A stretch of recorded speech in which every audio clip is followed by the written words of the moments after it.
Magandang araw po sa inyo, Sir Nerd, at sa iyong channel na Fire Art Tagalog Horror Stories. Nais ko lang po na ikwento sa inyo ang talambuhay ng aking namayapang lola.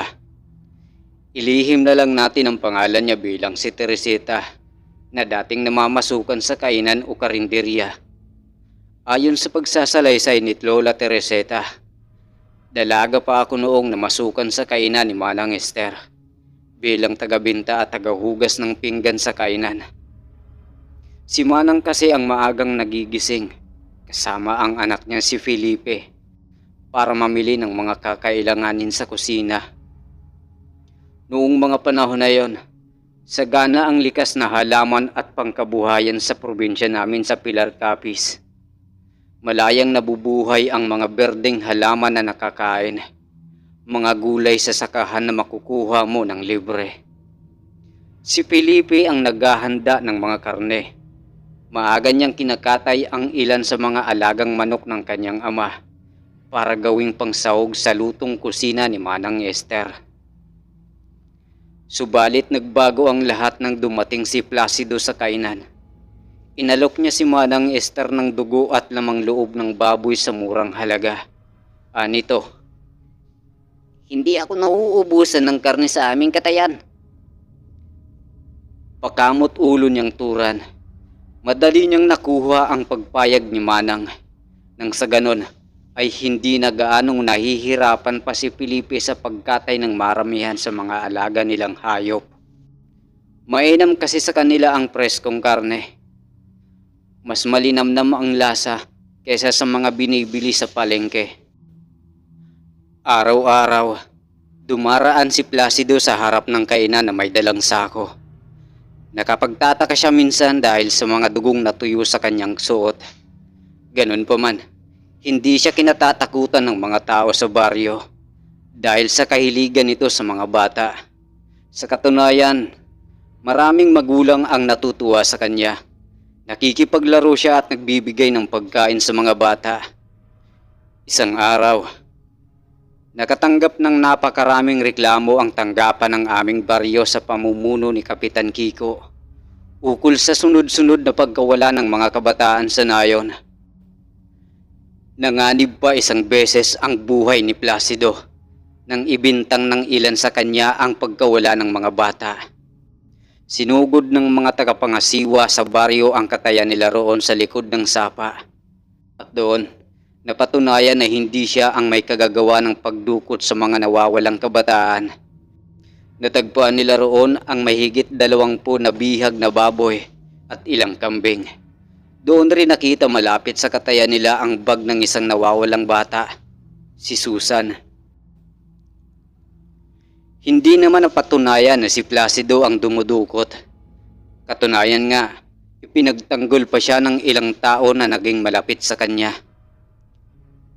Makalipas ang 5 araw, hindi nahinto ang pagkawala ng mga bata sa baryo. Nagpatuloy ito na tila iniisa-isa ang mga kabataan. Nung araw na yon, napilitan si Manang Esther na patirahin si Placido sa kainan. Iyon lang raw ang may tutulong niya para hindi ito mahusgahan at mapagbintangan ng mga tao. Dahil doon, napilitan akong umalis sa kainan. Hindi ko kasi matiis ang malagkit na titig ni Placido sa akin. Pakiramdam ko, may binabalak siyang hindi maganda. Dumating pa ang mga araw. Mas dumami ang mga nawawalang bata. Kasabay ang paglago ng kainan ni Manang Esther. Halos araw-araw, dinadagsa ng mga tao ang kanilang kainan. Bukod sa mura, marami ang karne, sapat para sa 4 na tao. Masarap raw kasi ang lasa ng dinuguan, pangunahin nilang produkto na binabalik-balikan. Palagi ring nakatambay ang mga bata sa kainan at naghihintay na makalabas si Placido para makipaglaro at makatanggap ng piraso ng candy. Bumilib lalo ang mga magulang ng mga bata sa kanya, bukod sa masipag, mapagmahal pa sa mga bata. Makalipas ang 1 linggo, sinamahan ako ni Felipe na umuwi sa amin nang makita namin ang kanyang ama na si Armando na inabutan ng candy ang nakasalubong nitong bata. Ilang saglit pa, bigla na lang natumba ang bata. Dagli akong hinila ni Felipe para magtago sa damuhan nang biglang ilagay sa sako ng kanyang ama ang bata. Nagpalingalinga muna ito bago nilisan ng lugar at mabilis na naglaho sa kalsada. Lumipad siya patungo sa dilim. Halos matulala si Felipe sa natuklasan niya. Hinayaan ko siyang mag-isip. Nagkukumahog akong tumakbo sa kakahuyan. Sinundan ko si Mang Armando. Patungo siya sa katayan nila Placido doon sa sapa. Ilang saglit pa, kinagat niya ang bata sa leeg. Muntik pa akong mapasigaw ng malakas nang maging baboy ang bata. Buti na lang at nasundan ako ni Felipe. Tinakpan niya ng mga palad niya ang bibig ko bago niya ako hinila para magtago. Halos maluha ang mga mata ko. Nasuka ako nang maisip ko na tao ang mga ipinagbibili ni Manang Esther sa kainan. Ilang saglit pa, lumitaw ang liwanag ng buwan. Tanaw namin ni Felipe kung paano nagbagong anyo ang mga hayop na nakakulong sa bakal na rehas malapit sa katayan. "Tulungan niyo kami!" Sigaw ng mga batang gumagapang sa mabahong kulungan. "Mama, ayaw ko na po rito. Tulungan mo po ako." Pagsusumamo ng isa pang bata, napaatras ako ng lakad nang makitang may tali sa leeg ang 5 magulang. Kanina ay mga kambing iyon na kumakain ng damo. "Halika na, Teresita. Umalis na tayo rito," ani Felipe, subalit bigla akong hinimatay. Nagising na lang ako sa karinderya ni Manang Esther. Hindi ko alam ang eksaktong oras ng mga sandaling iyon. Tanaw ko si Felipe na pabalik-balik ng lakad sa harap ko. Panay rin ang silip sa bintana na parang may kinatatakutan. Hindi siya mapakali. Siguro gulong-gulo siya dahil sa natuklasan niya. Maya-maya pa, hinugot niya ang kutsilyong nakasingit sa dingding at itinutok sa kawalan. "Sino ka ba talaga?" dinig kong tanong niya. Uminahon ka, Felipe. Ibaba mo ang talim. Sagot ng lalaki. Tiyak ko na si Placido ang lalaking kausap niya. Agad akong bumangon para puntahan si Felipe na eksaktong pagdating rin ni Manang Esther. Halos hilahin ni Felipe ang kanyang ina palayo kay Placido. Takang-taka si Manang Esther nang biglang sapakin ng kanyang anak si Placido. 3 beses bago natumba sa lupa. "Aswang ka! Ano ang ginawa mo kay?" Naudlot ang sasabihin niya nang makatikim ng malakas na sampal kay Manang Esther. Nakatitig lang si Felipe sa kanyang nanay habang sapo ang muka. Hindi nagtagal, hinila niya muli si Manang Esther. Nagpupumiglas pang naglalakad si Manang Esther habang tinatahak ang madilim na daan.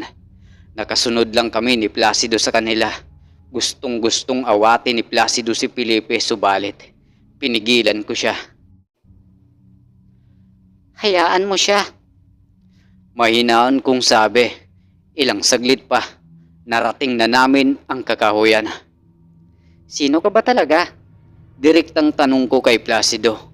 Inalis niya ang tingin sa akin bago sumagot. Paulino ang tunay kong pangalan. Isa akong mangangatay. Mag-isa na lang ako sa buhay. Iniwan ako ng aking ama sa katayan. Hindi ko alam kung paano siya namatay noon. Sagot niya bago huminga ng malalim. Sandali lang. Patungo tayo sa katayan namin. Ano ang gagawin natin doon? Bakit galit na galit si Felipe? Tanong naman niya. Malalaman mo rin. Pero, totoo ka ba? Natanong ko sa kanya at biglang nasindak ng sumigaw si Manang Esther. Agad kaming napatakbo ni Placido papalapit sa kanila. Natanaw namin mula sa mahabang lamesa ang patay na bata habang bitbit ng aswang ang ilan sa lamang loob nito. Halos mabunutan ng tinik si Placido nang makita ang mga batang nag-iiyak sa kulungan ng baboy. Hindi niya akalain na tao ang mga nakakulong sa kanilang katayan. Naluha pa siya nang makita ang mga batang nakipaglaro sa kanya noon. Agad siyang tumakbo. Hindi na niya inisip kung ano ang mga mangyayari. Dagli niyang tinahak ang kulungan at pinakawalan ang mga batang nag-iiyak sa takot. Bakit mo pinatay ang kapatid ko? Bakit mo siya kinatay? Galit siyang pinagsusuntok ng batang lalaki. Halos mawala sa sarili si Placido nang marinig na pinatay niya ang kapatid nito. Naglakad siya nang wala sa sarili, patungo sa mahabang lamesa. Umiiyak niyang kinarga ang patay na bata palayo sa aswang.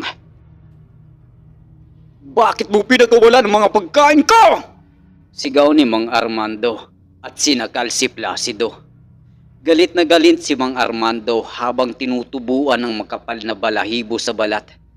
Maya-maya pa, biglang naging baboy ang mga nagtatakbuang bata nang matakpan ng itim na ulap ang liwanag ng buwan. Nanumbalik sila sa pagiging hayop at kumain ng mga dahon ng gabi sa paligid. Hindi makapaniwala si Manang Esther sa mga nakikita niya. Naglakad siya patungo sa katayan kasama ang galit na si Felipe. Aswang ka, tay! Aswang ka! Sigaw ni Felipe at ibinaon ang hawak na talim sa likod ng aswang. Nabitawan ng aswang si Placido at wala sa sariling binuhat ang patay na batang babae. Walang imik siya na naglakad palayo sa aswang habang si Felipe ay nakikipagtunggali sa aswang niyang tatay. Tama na, Felipe! Tama na! Sigaw ni Manang Esther nang makita ang asawa na nagmamakaawa kay Felipe. Pinigilan niya ang anak na maitaga sa kanyang asawa ang kutsilyo nang biglang nagbagong anyo si Mang Armando. Dagli nitong kinalmot sa likod si Manang, kasunod ang paggagat nito sa kamay. Sinipsip niya ang dugo ni Manang hanggang maging kambing ito. Tanaw ni Felipe kung paano unti-unting lumiliit ang kanyang ina hanggang magkaroon ng sungay. Ilang saglit pa, tumawa ang aswang at binantaan ang buhay niya. Inatake niya si Felipe. Wala pa rin sa sarili si Placido na panay ang pag-iyak sa damuhan. Tinatanong niya ang sarili kung paano siya naging mamatay tao. Iyak siya ng iyak at humihingi ng tawad sa patay na bata. Dumampot ako ng bato at inihagi sa aswang. Daghan akong lumapit kay Felipe. Kinuha ko sa mahabang lamesa ang duguang itak, saka itinutok sa aswang. Hindi nagtagal, muling nasilayan ng liwanag ng buwan ang paligid. Nanumbalik sa kanilang kasarian ang mga bata. Ganoon din ang mga nakataling magulang sa malalaking puno. Isa-isang pinakawala ng mga bata ang mga magulang nila bago sila pumasok sa maliit na kubo.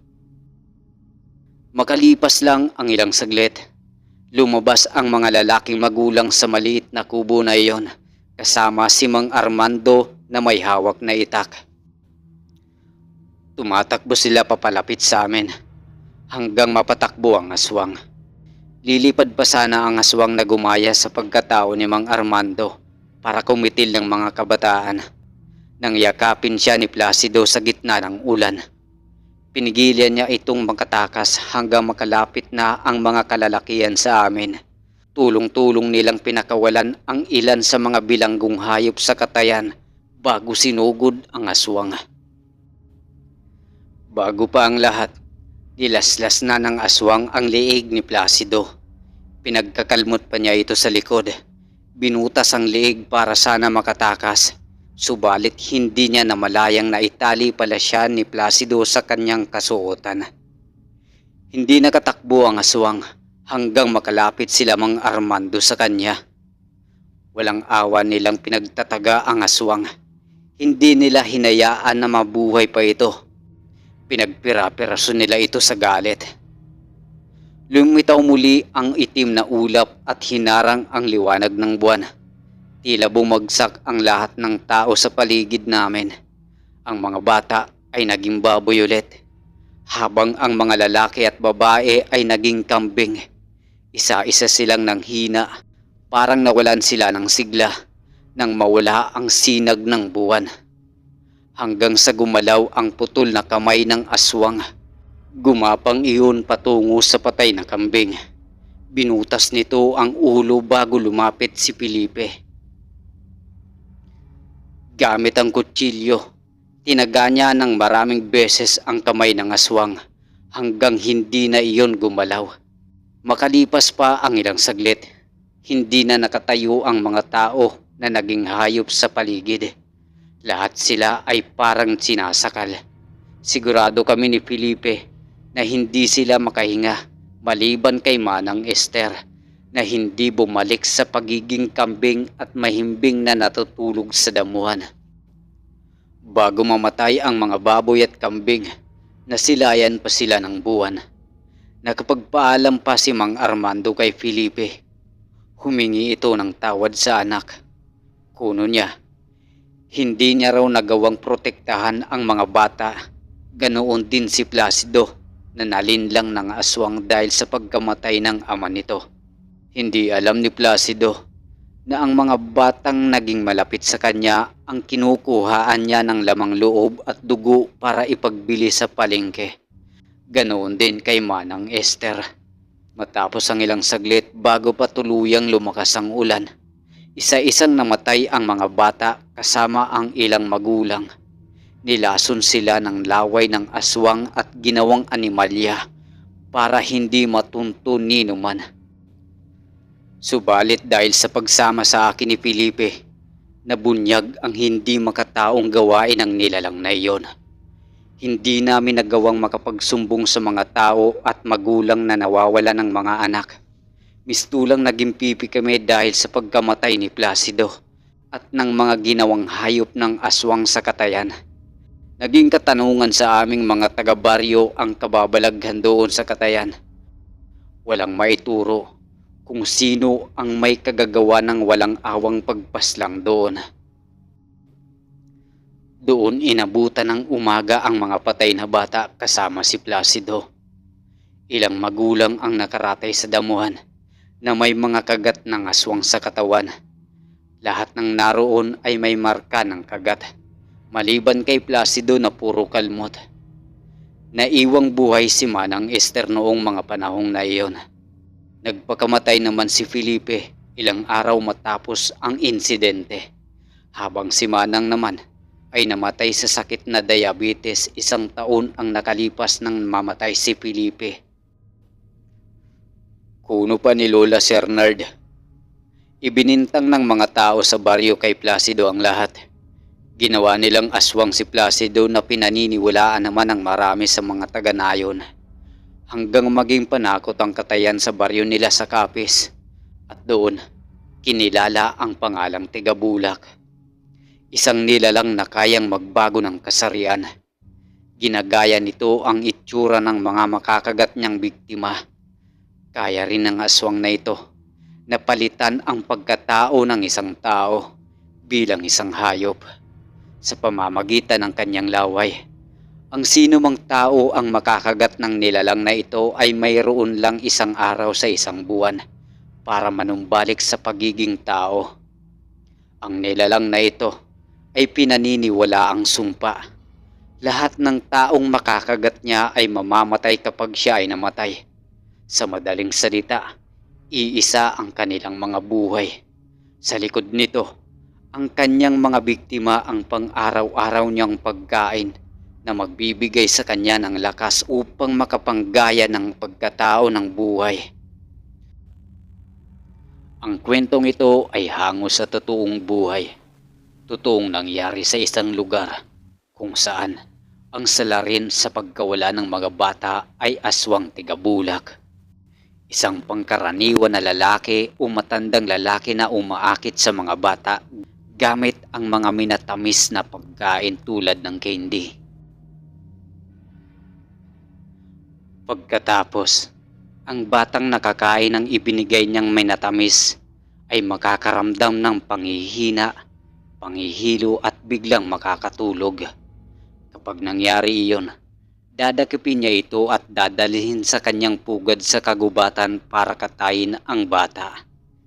Kinukulikta ng aswang ang dugo at biktima at ibinebenta niya sa palengke kasama ang ilan sa lamang loob at karne ng bata.